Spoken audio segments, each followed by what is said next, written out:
Estamos una vez más de vuelta con la historia y continuamos, como en nuestros programas anteriores, con nuestro invitado de honor, nuestro maestro y guía en el programa, el maestro Roberto Lozano Batalla. Continuamos hablando no solamente de sus recuerdos y sus memorias, sino de su búsqueda permanente acerca de la historia de Buenaventura, porque si bien él ha consignado parte de su trabajo investigativo en esta obra, Crónicas Históricas de Buenaventura, es también cierto que el maestro Roberto Lozano Batalla continúa incansablemente cruzando datos, haciendo registros, comprobando, investigando. Él no se ha quedado solamente en una pieza bibliográfica. El maestro es entonces un historiador permanente y activo de la ciudad de Buenaventura y su quehacer. Continuamos entonces en nuestro programa hablando acerca de la trayectoria y de los aportes que ha hecho en esta ciudad el Club Rotario y de muchos acontecimientos que en el ir y venir de la historia y en la trayectoria de esta institución pues se han sucedido, y que el maestro Roberto Lozano Batalla, acudiendo a esa riqueza que nos ofrece el lenguaje conversado, pues él puede aportarnos. Es un gusto de nuevo tener nuestro programa, maestro, y muchísimas gracias por seguirnos acompañando. Igualmente gusto para mí, Gersaín, y un gran honor, pero insisto en decirle, el honor no es solamente para mí, es para mi familia.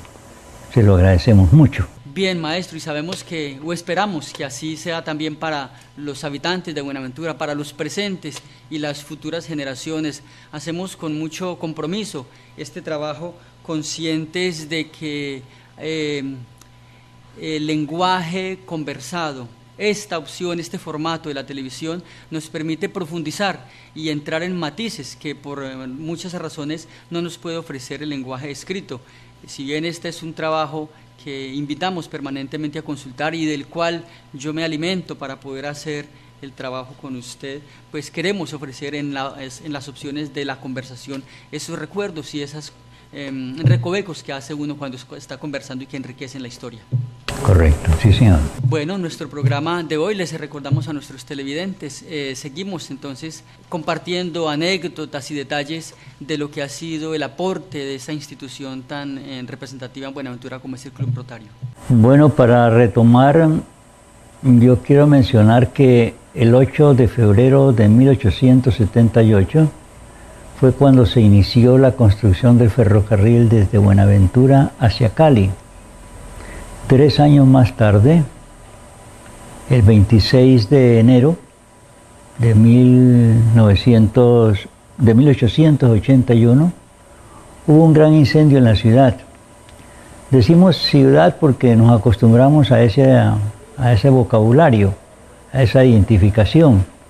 Pero en 1881, 3 años después de que se inicia la construcción del ferrocarril, repito, de Buenaventura a Cali, nosotros éramos una población de 3.000 personas, y 3.000 personas en Buenaventura significaban pues un caserío muy aislado, no poblado la isla de Cascajal, pues como ahora la vemos, ni someramente.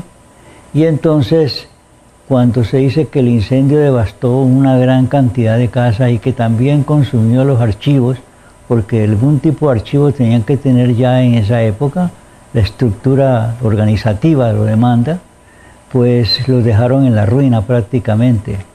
Pero en 1881 Buenaventura no era Valle del Cauca, pertenecíamos al Estado Soberano del Cauca. Apenas en 1910 tuvimos una segregación que hizo el gobierno nacional y pasamos a ser territorio vallecaucano. Entonces, en esa época, el Estado Soberano del Cauca creó la Ley 63 encaminada a reconstruir a Buenaventura, y la hablaba así en forma genérica, reconstruirlo, y entonces se empeñaron en tratar de que eso funcionara. Lo cierto es que la historia nos refiere de que esa ley jamás se puso en práctica. No lo refiere, es decir, la historia dice que no se ha puesto en práctica. Sí, no se ha puesto en práctica, jamás se ejecutó. Así nos ha ocurrido en el correr de la vida con otras leyes también, como la que era para el rescate de las honras a los héroes del Tritonia y que nunca se concretó. Una ley que está allí, que fue aprobada, pero que no se ha hecho valer. Entonces, se intenta con esa ley hacer alguna cosa, pero no se logra. Luego, casi 50 años más tarde, surge otro incendio memorable en Buenaventura, que es el 26 de enero de 1931, el cual destruye, lo habíamos hablado en el capítulo anterior, destruye lo que era la calle del comercio en Buenaventura, que es un tramo desde el edificio del café, o sea, donde está el supermercado Olímpica, hacia la loma, un tramo de unos 400 metros, pero en doble hilada, porque así eran las construcciones, en doble hilada. Una hilada que miraba al mar y otra hilada que miraba al interior de la isla. Todo eso fue destruido por el fuego, lo destruyó. Y más adelante, en 1939, nace el Club Rotario. Y junto con eso el Club Rotario rememora la Ley 63 e intenta con sus fuerzas, con sus juveniles fuerzas, poder hacerla valer para que entonces se aplique en beneficio de la reconstrucción de Buenaventura. Pero lucharon y tampoco consiguieron nada. De esto se dice precisamente que los Rotarios son un club cívico-social, mas no constituido por políticos o políticos actuantes, y entonces quizá faltó el respaldo político tanto para el incendio de 1881 como en esta ocasión, y la cosa se perdió, tampoco se consiguió.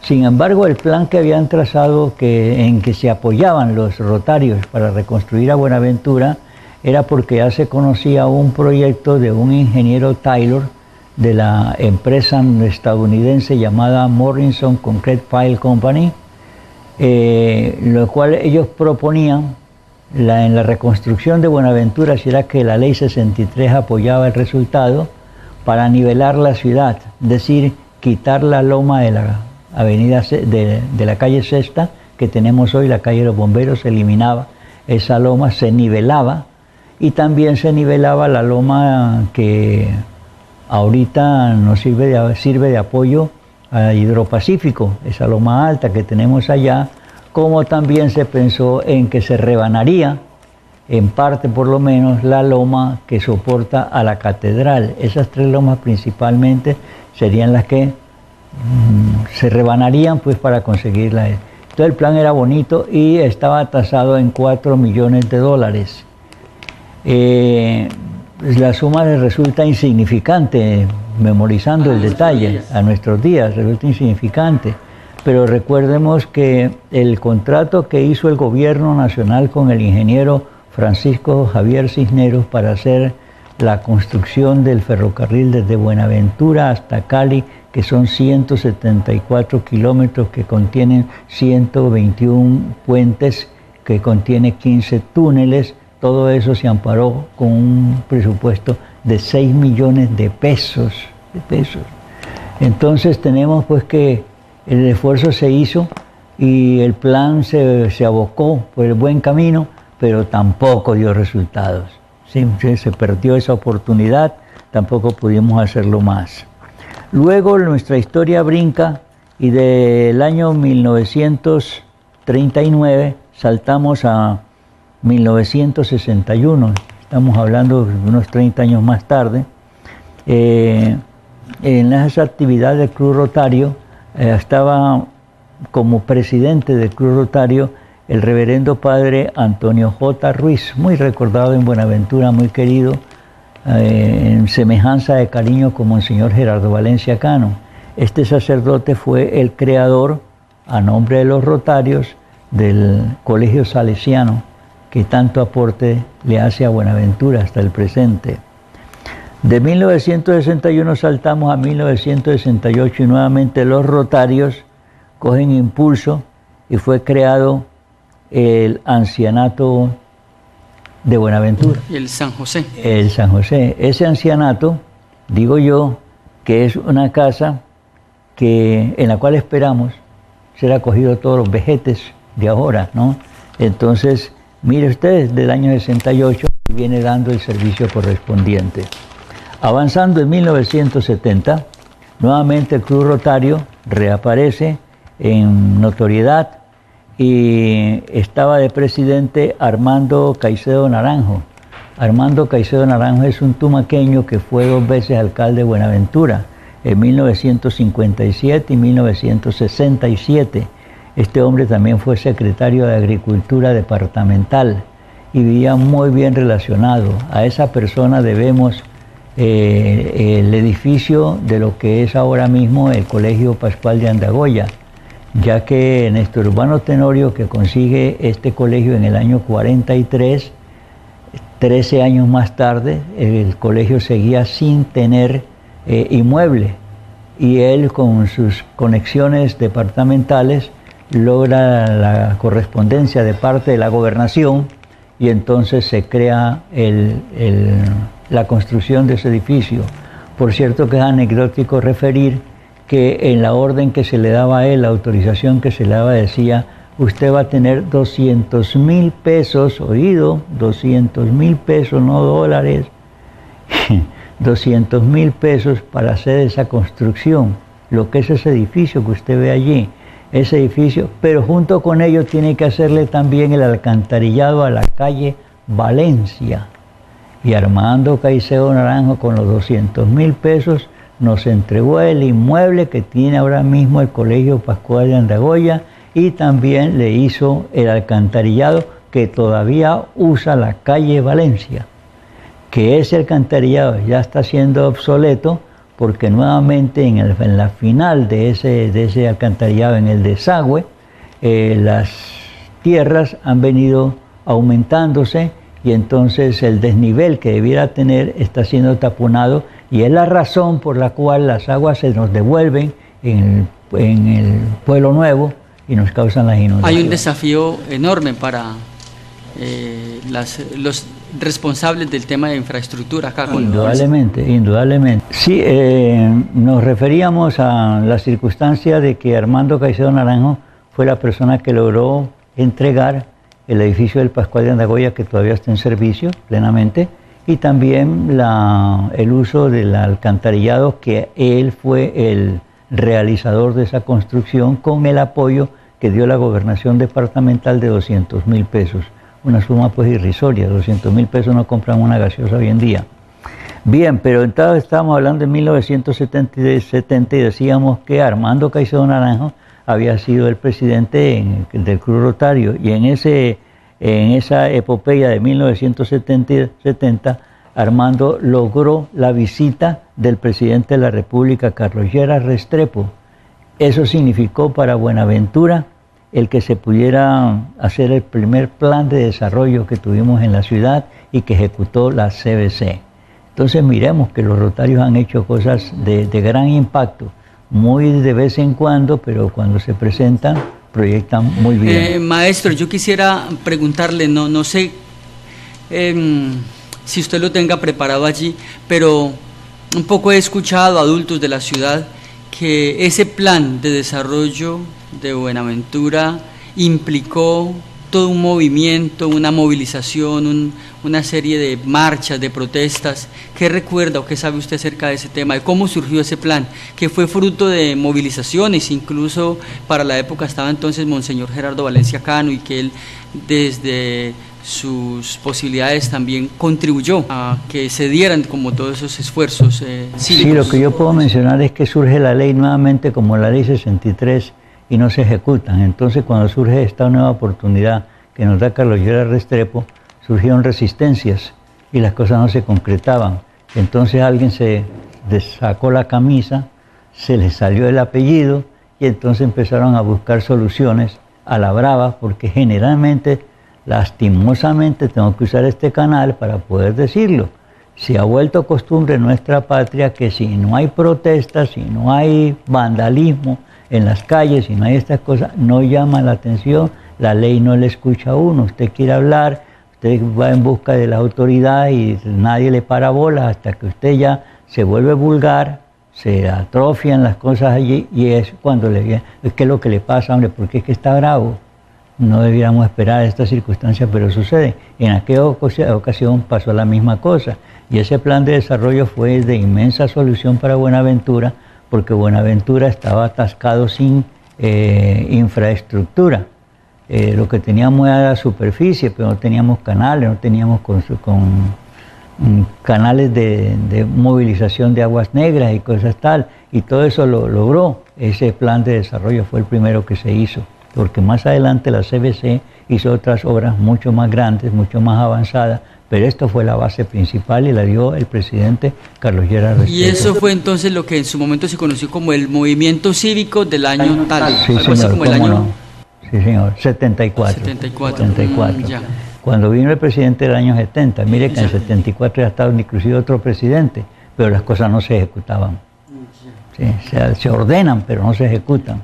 Eso, vuelvo a decirle, fue lo que pasó con Belisario Betancur Cuartas cuando autorizó un centro de convenciones para Buenaventura en 1985 con la ley 11 de enero 8, y ordenaban hacer un centro de convenciones en Buenaventura en la cual se iba a rendir pleitesías tanto al buque ARC Andagoya como también a los héroes del Tritonia. Pero esa es la hora, desde 1985 al presente van casi 30 años y nunca se ha ejecutado, porque pareciera ser también que el político de turno no quiere retomar esas obras, quizá pensando que el crédito se le va a dar al que consiguió la ley, que debiera ser, pero es que el hecho que el otro la haya hecho no quiere decir que alguien no la haya ejecutado, entonces por lo menos por esa parte debiera ser, pero cada quien tiene su punto de vista, el punto de vista mío es este y los otros no le ven el camino, entonces no sienten ganancia y allí se queda. Usted ha mencionado a propósito de ese tema el ARC Andagoya, y en el libro pues lo ha referido, pero aquí en el programa no hemos tenido espacio para poco hablar acerca de eso. ¿Por qué es importante en la historia de Buenaventura ese buque que ya pues pasó ahora hacia la historia? Ese buque se hizo en astilleros de Inglaterra y era de escaso tamaño, tenía más o menos unos 8 o 9 metros de ancho, por decirlo en un lenguaje más coloquial, unos 8 o 9 metros de ancho y unos 28 o 30 metros de eslora, o sea, de largo. No era muy grande, pero fue el primer buque asignado por el gobierno nacional de servicio a la costa del Pacífico. Entonces hizo patrullaje permanentemente por 30, 40 años, en sacrificio, llevando el alimento, llevando la medicina, llevando y trayendo, ¿no? Según las necesidades fuera. Era el mensajero permanente de nosotros. Es la labor que generalmente hace la infantería, la marina colombiana en beneficio del pueblo, que generalmente no se ve porque no lanzan lucecitas de bengala, ¿no? No gritan, aquí voy, aquí estoy haciendo, pero lo están haciendo permanentemente. Sí, señora. Sí, entonces estábamos en el caso de la CBC en 1970, luego los Rotarios vuelven a reaparecer notablemente, me refiero en 1984, pues por gestión de los Rotarios precisamente se logró que viniera a la ciudad el presidente Belisario Betancur Cuartas y entonces los Rotarios le presentaron una maqueta en la cual se podían apreciar la ubicación que tenían en Buenaventura unos tanques gigantescos que almacenaban combustibles inflamables y esos combustibles inflamables estaban en Buenaventura situados inmediatos al Hospital Central Santa Elena, que ya no está en servicio, pero ahí era el hospital nuestro. Y junto con eso, esos tanques quedaban muy cercanos también al Puente del Piñal. ¿Y qué pasa con que estén en el Puente del Piñal? Que se inflama un tanque de esos, explosiona y bota el Puente del Piñal. ¿Y qué pasa con eso? Pues que esa es la garganta de Buenaventura, la garganta del cerebro de Buenaventura, es lo que nos une al continente. Y que si el Puente del Piñal se nos llega a afectar en definitiva, pues va a ser un desastre para todos nosotros y para la economía nacional. Entonces había que proteger tanto a esos enfermos, a la ciudadanía, como también la estructura del Puente del Piñal para que las cosas se defendieran. Entonces los rotarios le hicieron esa presencia al presidente Betancur Huertas y el presidente entonces empezó a tomar medidas sobre el efecto y se trabajó en ello. Sin embargo, esto tampoco se solucionó completamente, pero sí se tomaron algunas medidas que es lo que ha producido algunos cambios, porque junto con ello había un plan grande y era lo que entregaron los rotarios por un proyecto realizado por el ingeniero Roberto Osorio Giraldo. Roberto Osorio Giraldo es un ingeniero caleño, radicado en Buenaventura ya hace 60 años, por decir poquito, unos 60 años, y ha vivido siempre en pro de Buenaventura, en trabajo. Este hombre fue el creador del plan de Agua Dulce. El plan de Agua Dulce es un puerto. El puerto de Agua Dulce. El puerto de Agua Dulce es un sitio donde se proyecta tener, cuando esté en funcionamiento, por lo menos 15.000 empleos directos y unos 20.000 empleos indirectos. Y se localizaría en el estero de Agua Dulce. El estero de Agua Dulce queda a 5 minutos de Buenaventura por el lado norte, avanzando hacia el lado norte también, pero cruzando la bahía en esa parte trasera, en lancha son 5 minutos en lancha, y eso es una milla y media de la distancia que hay. Entonces allá se iría a realizar el puente. ¿Sobre qué fuentes de agua? Cuando se habla de agua dulce estamos hablando entonces también... Es mar. Pero ¿por qué se dice? Ya. Las desviaciones de los ríos, ríos que convergen allí. Sí. Pero entonces ese puente, ya hablaremos más adelantito sobre esa estructura. En todo caso, lo que ellos presentaron tuvo el respaldo del alcalde de turno, que era el arquitecto Julio César Correa Lara. Y Julio César Correa Lara también fue respaldado en su deseo por el alcalde Roberto Carabalí Mayarino, que fue el primer alcalde por votación popular que tuvo la ciudad y que por mucho tiempo mantuvo la mayor votación, que fue de 42.000 votos cuando salió. Alguien decía, bueno, pero es que ese récord ya lo tumbaron. Y es cierto, ya lo tumbaron, pero también es cierto que del año 90 al presente han pasado más de 20 años y la población también ha crecido enormemente. Entonces, de esperarse, ¿no? Claro, no se habla en esos casos, para medir la proporción, la importancia, no se refiere uno a la cifra absoluta, sino a la cifra proporcional. Es decir, al universo de votantes que había en la época. Probablemente hubo un alto porcentaje. Sí, señor, cómo no, así es. Sí, entonces, el señalamiento pues que hicieron los rotarios en ese momento causó alarma y algunos, se produjeron algunos correctivos. Pero el plan en sí, siguen veremos. Todavía nuestros políticos no le dan el curso debido. De 1984 pasamos a 1983. El presidente se llamaba Julio Monsalvo, el presidente rotario se llamaba Julio Monsalvo. Decidieron entonces ellos hacerle un homenaje a Monseñor Gerardo Valencia Cano, y para eso crearon el bonito parque que queda al lado de la catedral. Lo hicieron los rotarios y allí pusieron una estatua de cuerpo entero de Monseñor Gerardo Valencia Cano, que recibe visitas a diario por montones. Es muy importante, visible, maestro, hacer claro.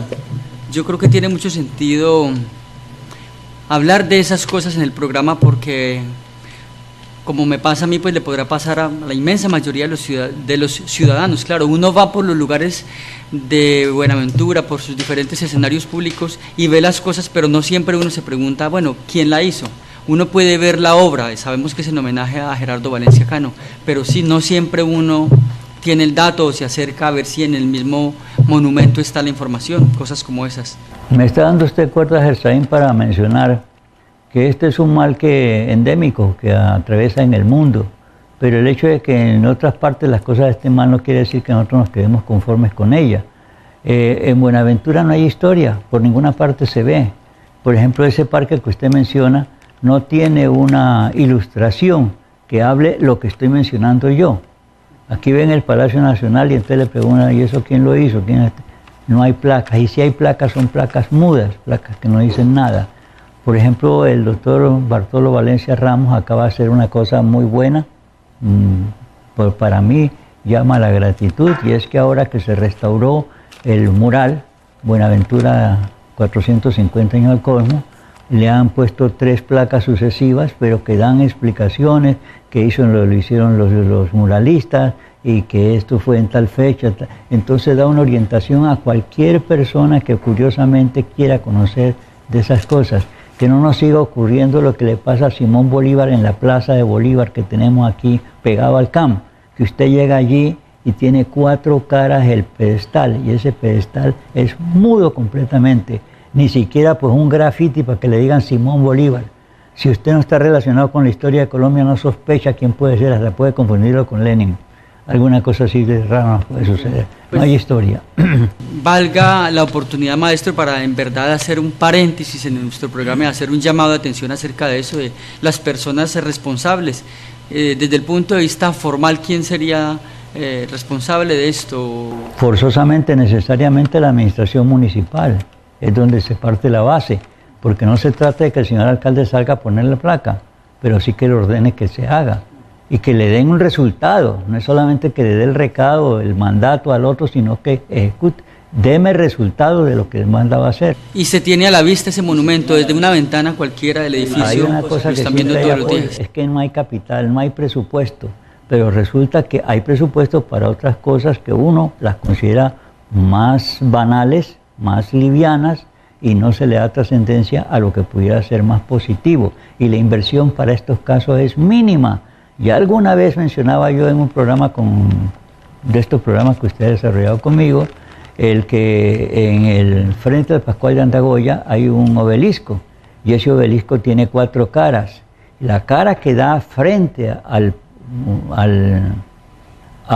Colegio Pascual de Andagoya tiene una lectura que dice que es homenaje a Néstor U. Tenorio, es decir, el apellido lo abrevian, ¿no? Urbano lo abrevian con una U, y eso es una cosa incorrecta entre cualquier idioma. Debe ser Néstor Urbano Tenorio, hasta podrían abreviar Néstor Urbano T, pero no al revés como está allí. Eso se ha dicho desde que se puso, se viene diciendo, y cambiar esa placa puede costar 200.000 pesos exagerado, lo que costó la construcción de todo el complejo. De todo el complejo, ¿no? Pero pues de todas maneras son 200.000 pesos de nuestra época, y con esos 200.000 pesos se cambia de lejos, pero se corrige un error garrafal. Pero ese error garrafal no lo vienen haciendo solamente los alcaldes del 90 para acá, sino que también lo viene haciendo toda la administración educativa de Colombia, de Buenaventura, especialmente la del Pascual de Andagoya, cuyos alumnos salen y son ponderados porque son hombres capaces, hombres probos, hombres que hacen las cosas bien. Sin embargo, como que nunca han leído ese agravante para la sociedad, algo para corregir. En general, entonces, podemos admitir que sí, en definitiva, no hay un respeto, un cuidado, tanto de nosotros los ciudadanos como de las administraciones, por los pocos monumentos históricos que hay, no. De hecho, no están bien tratados. En otros lugares, pues lo que uno suele observar es que están muy bien decorados, muy bien protegidos de la acción humana, y si algún rasguño hay, se retoca inmediatamente para que haya esa relación como de reverencia, de respeto por la historia y por los que han ganado en la historia un monumento. Yo no quisiera desviarme del propósito del tema que hemos cogido para el día de hoy, pero eso abunda, en nuestra ciudad abunda. Usted ve que aquí tenemos un monumento al ancla, también llamado monumento al trabajador portuario, que queda entre el edificio donde está Confandi y donde están las instalaciones bancarias, que hay un parquecito en medio. Ese parque le dieron nombre. El nombre era Tributo al Trabajador Portuario. Consiste en un ancla, y en esa ancla al pie le pusieron una placa. En la placa refería quiénes fueron los autores de ese monumento. Y los autores de ese monumento ni siquiera lo saben. son la Cámara de Comercio Local. Eso fue en 1986 y se instaló el 14 de julio de 1986 y el monseñor Heriberto Correa Yepes le correspondió hacer la ceremonia ahí junto con el alcalde Julio César Correa Lara, un arquitecto que tuvimos acá y que acabo de mencionar yo acá. Pero mire usted que se pasa por ahí y no se conoce nada de nada. La otra parte fue la cooperación que hubo de parte de la flota mercante gran colombiana, que fueron los que aportaron esa ancla. Y en esa administración era el gerente de la flota mercante gran colombiana, Rodrigo Carvajal Martínez, un economista. Estas cosas se nos pierden. Y allí en ese monumento hubo otros monumentos que sería muy largo de enumerar para decir de cosas que se hicieron allí, de monumentos que hubo y que desaparecieron y que hicieron desastre y medio, pero que esos desastres se quedan sin que a nadie les importe. Se lo tumbaron, bueno, ¿y qué pasó? No pasó nada. En el Puente del Piñal teníamos una placa que decía que era el primer puente que se había hecho y que estaba allí el presidente Alberto Lleras Camargo y que estaban los gobernadores que habían pasado en la evolución de los 20 años para hacer la carretera vieja llamada la Simón Bolívar, y esa placa se la robaron o se la desaparecieron en todo caso y nunca ha sido repuesta y a nadie le importa que eso falte. Es más, consideran ridículo que uno esté protestando por eso. Bueno, maestro, pero en medio de todo yo sí lo quiero invitar a que no se sienta preocupado porque en teoría nos estemos saliendo del tema. Pues hay que recordar que estamos de vuelta con la historia. Sí, señor. Y estas sinuosidades, estos vericuetos en la conversación son también representación de lo mismo que ocurre en la historia, entonces hay que ir y volver. De modo que, pues, como estamos de vuelta con la historia, esto tiene sentido. Bien, entonces hablábamos de 1986 cuando se hizo el bonito parque y en 1989 nuevamente los Rotarios, ahí celebraban ellos los 50 años. Al celebrar los 50 años, entregaron a la alcaldía de Roberto Carabalí Mayarino, el proyecto del puerto industrial de Aguadulce, que hablábamos hace un momento, el proyecto industrial de Aguadulce, bajo una carta de intención a la cual en 1992 respaldó el alcalde Edinson Delgado Ruiz, apropiándole logística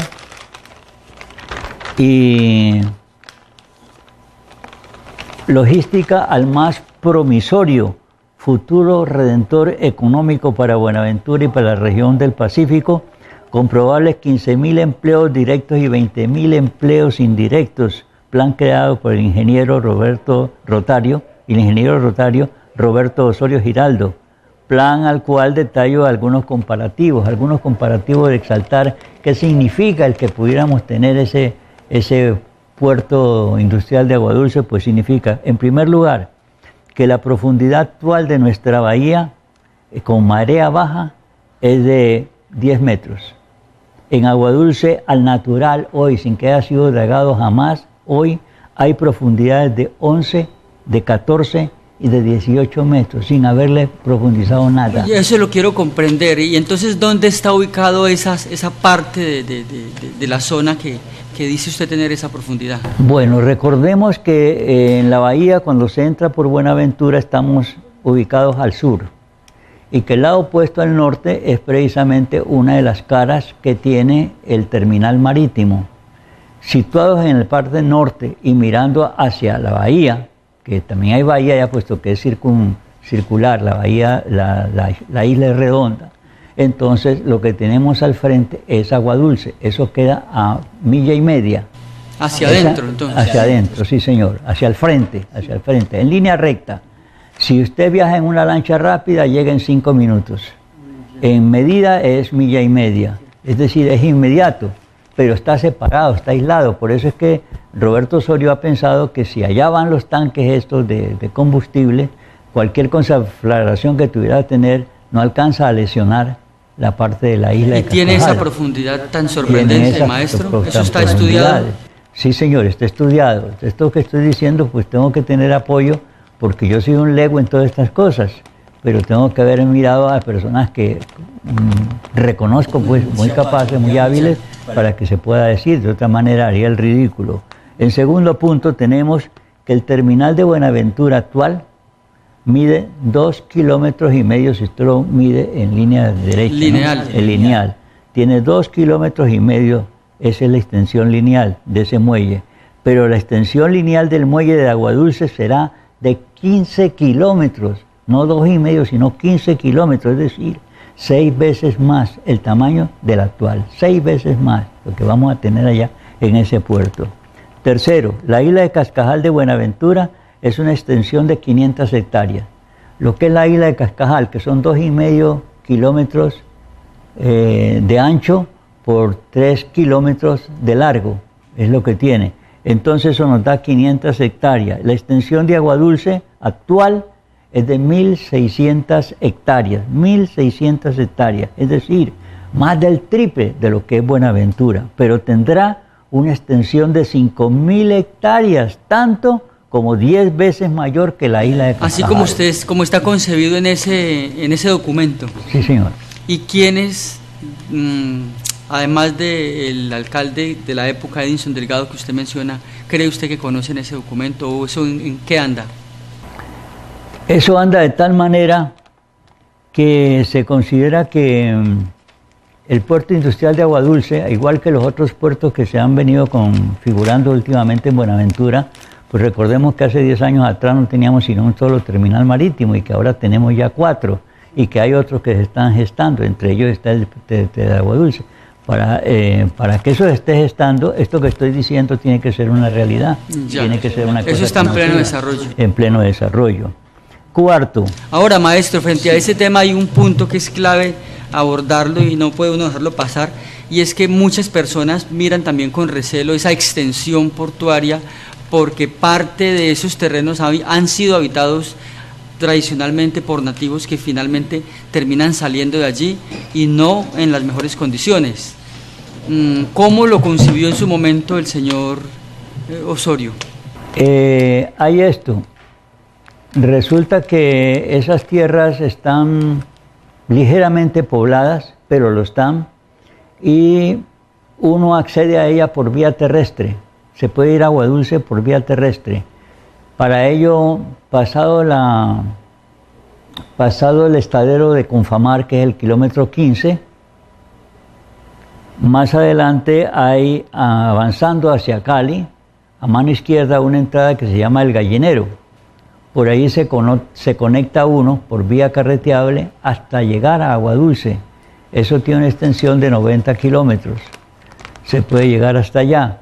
Y en la senda de ese recorrido uno encuentra de vez en cuando alguna casita. Pero se ha dicho siempre que todo eso se va a respetar y que se está respetando. Es más, para hacer la semicarretera que hay ahora mismo, que es un sendero, para hacerlo ya se tuvo en cuenta eso. Así como se han tenido en cuenta cuando están trabajando ahora entre Buenaventura y Cali por la Cabal Pombo, se están respetando también, que ha habido unos moradores y se respeta esas posiciones. Entonces se considera de que eso está siendo atendido y que se va a llevar a buen efecto. Esa misma carretera nos lleva hasta Huanchaco, es muy extensa, nos lleva hasta Huanchaco, es decir, por la vía terrestre. Recordemos que Buenaventura es 8 kilómetros cuadrados, tiene la isla de Cascajal, o sea, la cabeza, pero el resto todo es continente. Y este Aguadulce está en continente, en el borde del continente, en el borde del continental. Bien, entonces decía que, en cuarto punto, para referir sobre Aguadulce, dice que tendrá allí el ingeniero Roberto Osorio Giraldo, tendrá asiento la metalurgia para el aprovechamiento de la minería, que ahora no explotamos, en cobre, manganeso, diatomita y bauxita especialmente. Dice, bauxita es la materia prima en la producción de aluminio. Y en bauxita, la jurisdicción de Buenaventura posee en reserva sobre un área de más de 1.600 kilómetros cuadrados. Y no se extrañe, porque si bien la isla de Cascajal tiene solamente 8 kilómetros cuadrados, Buenaventura es una territorialidad de 6.078 kilómetros cuadrados. Entre esos 1.078 kilómetros cuadrados, de Buenaventura hay 1.600 kilómetros cuadrados que son los que bordean con los llamados farallones de Cali. En esos 1.600 kilómetros que son de Buenaventura, jurisdicción de Buenaventura, Buenaventura posee, porque está solamente en el lado de Buenaventura, 375.000 millones, estoy diciendo públicamente, que se me mienta, 375.000 millones de toneladas de bauxita, áreas erróneamente llamadas farallones de Cali, cuando ellos, me refiero a los caleños, en su territorialidad, solo tienen 141 kilómetros. Es decir, de lo que son los farallones, 141 le corresponden a Cali, 110 le corresponden a Jamundí, 140 más le corresponden a Buga, porque nos lo dividimos entre 4, Buenaventura, Jamundí, Dagua y Cali.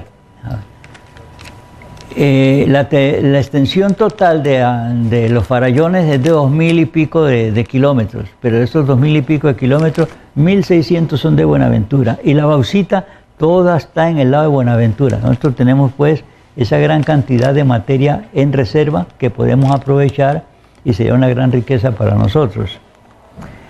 Entonces yo digo también que han pasado 5 lustros desde cuando Roberto Osorio planteó todas estas cosas y no se han logrado doblegar la discreción de este rotario genial, como le llamo yo a Roberto Osorio Giraldo.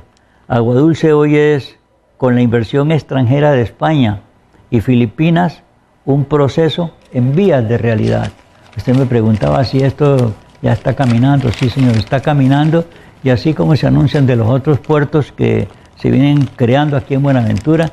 Recordemos que cuando se habló de que se iba a hacer Tesehuen, a todo el mundo le pareció como raro, ¿no? ¿Y a dónde lo van a hacer? Si ya ni siquiera a dónde. Y mire usted que hicieron un terminal similar a lo que es el terminal marítimo acá de Buenaventura que hemos tenido siempre. Las mismas características, el mismo pilotaje, la misma capacidad de soporte, la misma capacidad de hondura en sus aguas para la penetración de los navíos, inclusive aún más, porque cuando se hizo el terminal marítimo de Buenaventura, las naves que nos llegaban eran naves de 100 o 150 metros de eslora, o sea, de largo.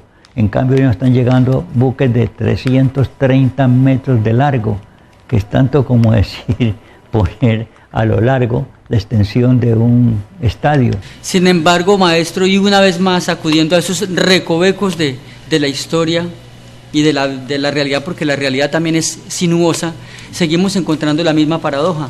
La infraestructura portuaria y con todo su complejo anexo va en pleno desarrollo, pero la ciudad no ve reflejados esos ingresos y en beneficios no se perciben todavía, maestro. Sí, es una lástima y es algo también pues que nos viene sucediendo consecutivamente, permanentemente. Uno ve que le hacen mejoras, que traen seguros pórticos, que traen tales cosas, pero la ciudad sigue muriéndose.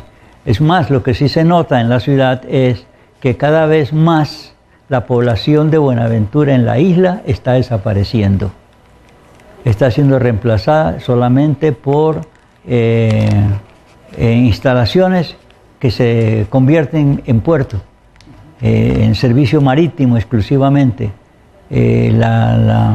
Lo que es la isla, su parte cerebral, está solamente para lo que es la administración. Es decir, de la garganta hacia arriba no hay sino la cosa para mostrar, una carita para mostrar, pero se está desalojando completamente la población, todo el mundo va yendo. Y desde ahí es el centro de operaciones para extraer muchísimas riquezas, pero no se están devolviendo al beneficio del pueblo. Ni hay consideración en el resto del pueblo, porque el resto del pueblo es del puente para acá, como en la canción famosa del puente para allá, ¿no? Sí, no lo hay, no hay compensación de ninguna naturaleza. No hay siquiera vergüenza para hacer el daño. Bueno, y volviendo entonces, estamos ya llegando al final de nuestro programa. ¿Cómo entonces redondeamos los datos acerca del Club Rotario y sus aportes a la ciudad? Hasta ahí hemos logrado explicar todo. Sí, un aporte de las cosas que han hecho. Hay otros clubes muy importantes en nuestra ciudad, como son el Club de Leones, el Club de la Cámara Junior, hubo también aquí el Club de los Tiburones y otros. Y seguramente el Señor nos ha de permitir la gracia de que podamos abordarlos. Ahora hemos llegado hasta esta parte, como que dice, más atrasito de lo que ha sido el desarrollo del Club Rotario, pero vamos a la parte más inmediata de la historia y sería en el capítulo siguiente en que vamos a tratarlo a profundidad. Bueno, pues sí, estamos llegando al final. Ha sido un gusto, maestro, tenerlo para nuestros televidentes igual. Espero que haya sido de su interés continuar con los temas que hemos venido abordando, haciéndole seguimiento a esto y refrescándole la memoria a aquellos que desde diferentes experiencias y puntos de vista pues conocen o han visto lo que el maestro nos ha relatado. Yo siento una gran complacencia con lo que se está haciendo porque nunca había tenido la ocasión de tener una pantalla o una tribuna desde donde presentar, como se hace aquí, sobre estos detalles que nos conciernen a todos porque son parte de nuestra historia. Es muy triste que uno ande preguntando quién fue mi mamá, quién fue mi papá, quién ha sido mi familia, cómo me voy a defender en la vida, quién sería mi apoyo, de qué manera puedo servirle a alguien. Y reconocer la historia es ese fundamento. Constantemente estamos viendo gente que anda buscando precisamente soluciones a sus cosas. Y en los colegios, en las escuelas, en las universidades, cada vez andan buscando también más apoyo de información histórica. Y lo que nos dicen siempre es que no hay quien dé la mano, no hay quien dé la mano, porque la gente ha pasado 20 veces por el mismo sendero, pero nunca ha visto que allí hay una cosa muy particular. Resulta que a mi casa va con mucha frecuencia estudiantes estudiantes de arquitectura y demás, y les he preguntado sobre si saben en qué kilómetro estamos ubicados y no saben decirlo. Y les digo, ¿y ustedes nunca se han fijado que Buenaventura a lo largo de su extensión tiene mojones a diestra y siniestra? Y me dicen que es un mojón. Allí comienza la ignorancia. Mire usted, no saber qué es un mojón. Entonces yo digo que un mojón es una estaca, y que una estaca es el mismo palito que pone cualquier persona cuando hace una invasión para señalar la territorialidad que él dice pues que va a ser suya, y entonces hace unos puntos y esos puntos los une con un cablecito o con un alambrado, alguna cosa, y eso forma su cerco. Entonces esas estacas son los mojones, y los mojones nos determinan. Y Buenaventura está señalizado desde el kilómetro cero hasta el infinito, o sea, hasta llegar a Cali, a diestra y siniestra. Digo a diestra y siniestra porque enfrentados uno con otro, los mojones, el uno por la derecha y el otro por la izquierda, le dan la misma territorialidad, y entonces le dicen a usted por dónde va, por hasta dónde ha llegado. Y son una guía. Son una guía. Que debemos aprender y conocer. Elemental, pero no. Maestro, pues yo también quiero decirle que naturalmente es evidente, y los primeros en darse cuenta son los televidentes, que usted con su aporte generoso pues enriquece y le da altura a la programación de Yubarta Televisión. Nos hace un honor muy grande y nos contribuye a que le presentemos a los televidentes de Buenaventura pues la programación con el cariño y el respeto que siempre hemos querido ofrecerles. Muchísimas gracias. Buenaventura sigue adoleciendo de muchísimas cosas, pero yo insisto en decir también que de las grandes cosas que nos han sucedido últimamente en Buenaventura es la llegada de Yubarta. Es una tribuna que contribuye para que socialicemos, que nos acerquemos cada vez más y mejor. Muchas gracias. Muchísimas gracias a nuestros televidentes. Les agradecemos infinitamente y los invitamos a continuar con la programación de Yubarta Televisión y a estar pendientes de nosotros en nuestro próximo programa acá en De Vuelta con la Historia.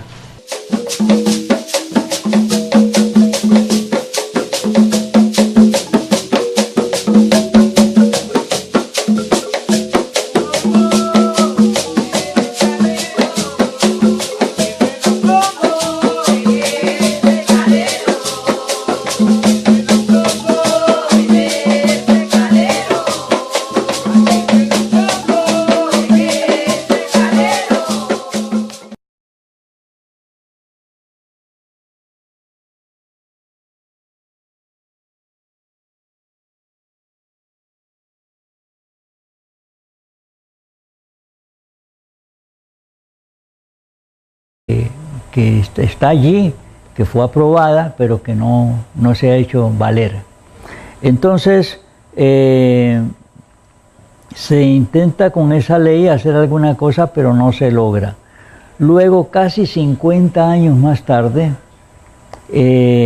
surge otro incendio memorable en Buenaventura, que es el 26 de enero de 1931, el cual destruye, lo habíamos hablado en el capítulo anterior, destruye lo que era la calle del comercio en Buenaventura, que es un tramo desde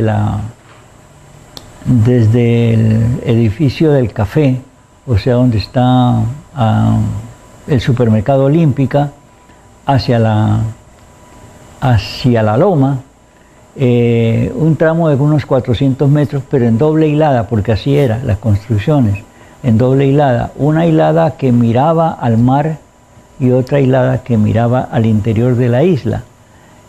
Todo eso fue destruido por el fuego, lo destruyó. Y más adelante, en 1939, nace el Club Rotario. Y junto con eso el Club Rotario rememora la Ley 63 e intenta con sus fuerzas, con sus juveniles fuerzas, poder hacerla valer para que entonces se aplique en beneficio de la reconstrucción de Buenaventura. Pero lucharon y tampoco consiguieron nada. De esto se dice precisamente que los Rotarios son un club cívico-social, mas no constituido por políticos o políticos actuantes, y entonces quizá faltó el respaldo político tanto para el incendio de 1881 como en esta ocasión, y la cosa se perdió, tampoco se consiguió.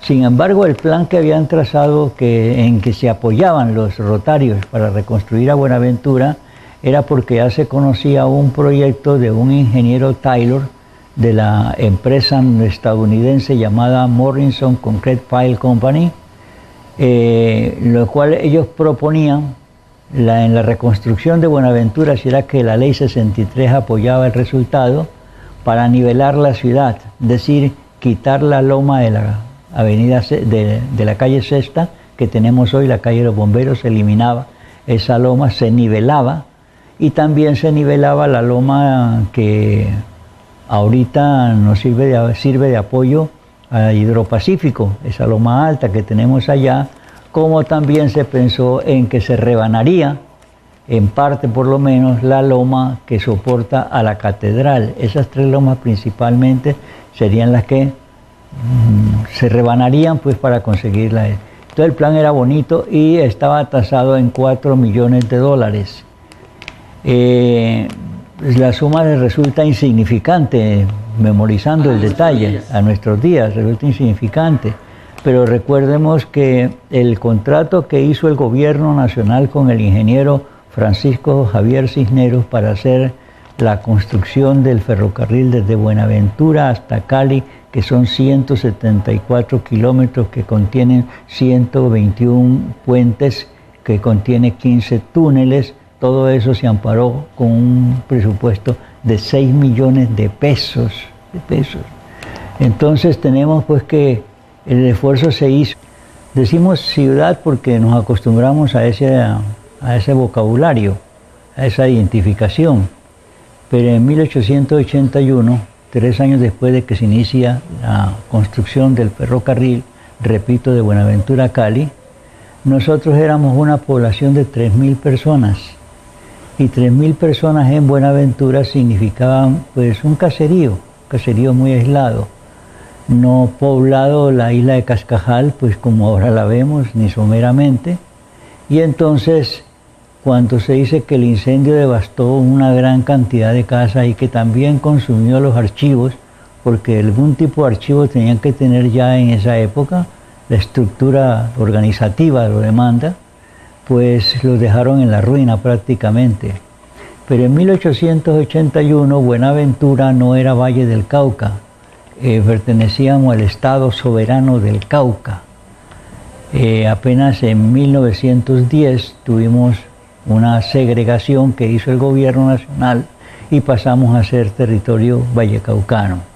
Entonces, en esa época, el Estado Soberano del Cauca creó la Ley 63 encaminada a reconstruir a Buenaventura, y la hablaba así en forma genérica, reconstruirlo, y entonces se empeñaron en tratar de que eso funcionara. Lo cierto es que la historia nos refiere de que esa ley jamás se puso en práctica. No lo refiere, es decir, la historia dice que no se ha puesto en práctica. Sí, no se ha puesto en práctica, jamás se ejecutó. Así nos ha ocurrido al correr de la vida con otras leyes también, como la que era para el rescate de las honras a los héroes del Tritonia y que nunca se concretó.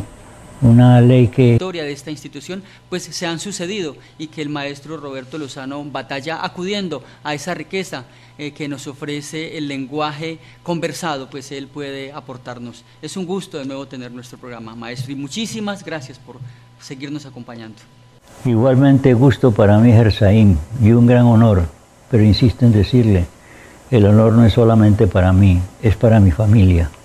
Se lo agradecemos mucho. Bien, maestro, y sabemos que, o esperamos que así sea también para los habitantes de Buenaventura, para los presentes y las futuras generaciones. Hacemos con mucho compromiso este trabajo, conscientes de que el lenguaje conversado, esta opción, este formato de la televisión nos permite profundizar y entrar en matices que por muchas razones no nos puede ofrecer el lenguaje escrito. Si bien este es un trabajo que invitamos permanentemente a consultar y del cual yo me alimento para poder hacer el trabajo con usted, pues queremos ofrecer en las opciones de la conversación esos recuerdos y esos recovecos que hace uno cuando está conversando y que enriquecen la historia. Correcto, sí señor. Bueno, nuestro programa de hoy les recordamos a nuestros televidentes, seguimos entonces compartiendo anécdotas y detalles de lo que ha sido el aporte de esa institución tan representativa en Buenaventura como es el Club Rotario. Bueno, para retomar, yo quiero mencionar que el 8 de febrero de 1878 fue cuando se inició la construcción del ferrocarril desde Buenaventura hacia Cali. 3 años más tarde, el 26 de enero de 1881, hubo un gran incendio en la ciudad.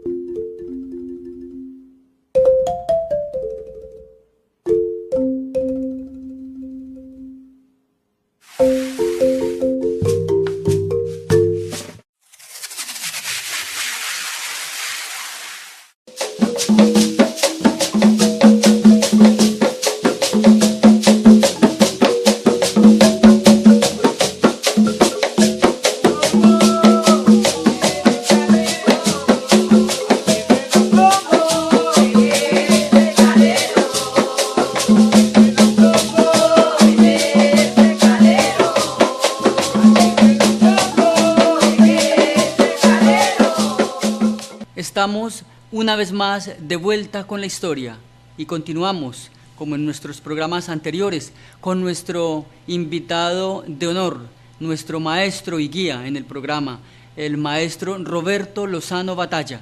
Continuamos hablando no solamente de sus recuerdos y sus memorias, sino de su búsqueda permanente acerca de la historia de Buenaventura, porque si bien él ha consignado parte de su trabajo investigativo en esta obra, Crónicas Históricas de Buenaventura, es también cierto que el maestro Roberto Lozano Batalla continúa incansablemente cruzando datos, haciendo registros, comprobando, investigando. Él no se ha quedado solamente en una pieza bibliográfica. El maestro es entonces un historiador permanente y activo de la ciudad de Buenaventura y su quehacer. Continuamos entonces en nuestro programa hablando acerca de la trayectoria y de los aportes que ha hecho en esta ciudad el Club Rotario y de muchos acontecimientos que en el ir y venir de la historia y en la trayectoria